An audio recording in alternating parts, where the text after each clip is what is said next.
Hello everyone, welcome to Shri সংসার। দিনটা ছিল 17ই জুন, বুধবার। আর আমি চলেছি আমার অভিজ্ঞতার ঝুলিতে নতুন একটা অভিজ্ঞতা সঞ্চয় করতে। তোমরা যারা লাইভ স্টেডিয়ামে বসে খেলা দেখেছো তারা হয়তো জানো এই পাওয়াটা কতখানি তৃপ্তিময়, কতখানি আনন্দময়। যাই হোক, আজকে আমি সেরকমই একটা অভিজ্ঞতার স্বাক্ষর হতে চলেছি। ঠিক সময় মতো পৌঁছে তো গেলাম, কিন্তু রৌদ্রের এত বেশি তাপ ছিল যে হেঁটে হেঁটে আমাদের গেট নাম্বার অনুযায়ী গেটে পৌঁছোতে অনেকটা সময় লেগে গেছিল। তারপর চেকিং, এটা সেটা, জানোই তো কত কী। এইভাবে করতে করতে বেশ কিছুটা দেরি হয়ে গেছিল, তাই শুরুটা আমরা মিস করে গেছি। যাই হোক, অনেক কিছু অতিক্রম করার পর যখন ঘেমে নিয়ে একসা হয়ে শেষে এসে পৌঁছালাম, তখনও দেখলাম লাইনের কম নেই। হাজব্যান্ডের সাথে কিছুটা সেলফি তুলে নিলাম।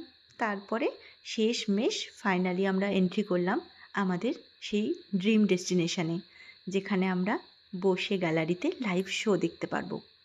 এখানে দর্শকদের উৎসাহ দেখে একটু হয়তো তোমরা অবাক হবে, কারণ সামনে অনেকটা জায়গা ফাঁকা ছিল।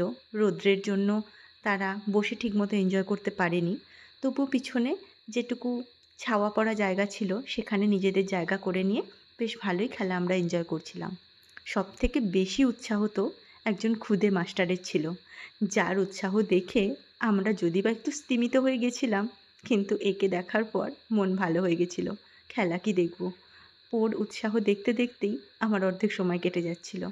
যাই হোক, খেলা যদিও আমি খুব একটা বেশি বুঝি না, তবু যেটুকু বুঝি তার সাথে হাজব্যান্ডের ডিটেকশান তো আছেই। আমাকে খুব ভালোভাবে, নিখুঁতভাবে, খুব সূক্ষ্ম সূক্ষ্ম জায়গাগুলো বুঝিয়ে দিচ্ছিল, যেটাতে আমি বেশ এনজয় করছিলাম।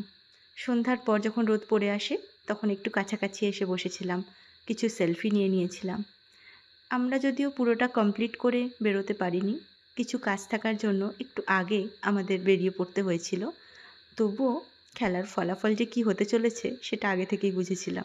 এই বিশেষ দিনের কিছু সেলফি না হলে তো দিনটাই অসম্পূর্ণ, তাই না? দেখা হচ্ছে পরের ভিডিওতে। আজকের মতো টাটা।